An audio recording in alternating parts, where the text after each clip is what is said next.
தமிழ்நாட்டில் தகவல் தொழில்நுட்பத் துறையில் ஒரு மாபெரும் புரட்சியை உருவாக்கிடும் வகையில் 2000ஆம் ஆண்டில் முன்னாள் முதலமைச்சர் டாக்டர் கலைஞர் மு. கருணாநிதி அவர்களின் தொலைநோக்கு பார்வையினால் சென்னை தரமணியில் முதல் அதிநவீன தகவல் தொழில்நுட்ப டைடல் பூங்கா அமைக்கப்பட்டது. இதனைத் தொடர்ந்து 2010ஆம் ஆண்டில் தகவல் தொழில்நுட்பத் துறையின் வளர்ந்து வரும் தேவைகளை பூர்த்தி செய்திட டைடல் பூங்கா கோயம்புத்தூர் நிறுவப்பட்டது.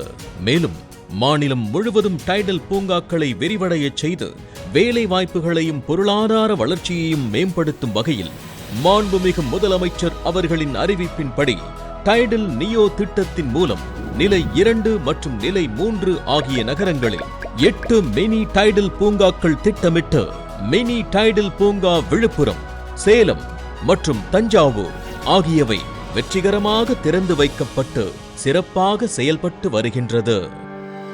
இந்த டைடலின் மாபெரும் வெற்றி பயணத்தில் ஒரு மைல்கல்லாக தற்போது டைடல் பூங்கா பட்டாபிராம் சென்னையை அடுத்து மிக பிரம்மாண்டமான தகவல் தொழில்நுட்ப பூங்காவாக ஆவடி பகுதியில் ரூபாய் 330 கோடி மதிப்பீட்டில் 5.57 லட்சம் சதுரடி பரப்பளவில் தரைத்தளம் மற்றும் 21 தளங்களுடன் கட்டப்பட்டுள்ள அதிநவீன டைடல் பூங்கா இன்று மாண்புமிகு முதலமைச்சர் அவர்களால் திறந்து வைக்கப்பட்டது.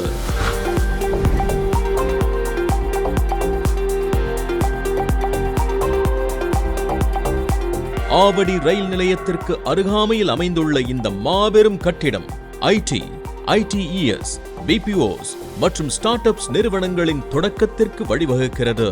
இக்கட்டிடத்தின் ஒருங்கிணைந்த வசதிகளாக 100% மின் ஆக்கி அமைப்பு, மின் தூக்கி அமைப்பு, ஒருங்கிணைந்த குளிர்சாதன வசதி, 33 kV மின்சார இணைப்பு வசதி, ஒருங்கிணைந்த கட்டிட மேலாண்மை அமைப்பு, உணவருந்தும் பகுதி, 24/7 பாதுகாப்பு மற்றும் CCTV கண்காணிப்பு, கலந்தாய்வு அரங்கம், விளம்பர பகுதி, உடற்பயிற்சி கூடம், உட்புற விளையாட்டு பகுதி, மின்சார வாகன சேர்வி மற்றும் மருத்துவ மையம் ஆகியவை ஏற்படுத்தப்பட்டு வருகிறது.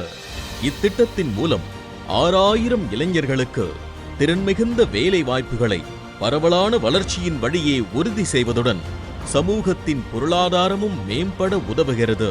இக்கட்டிடத்தை திறந்து வைத்த திராவிட நாயகன் மாண்புமிகு தமிழ்நாடு முதலமைச்சர் அவர்களுக்கு நெஞ்சார்ந்த நன்றி.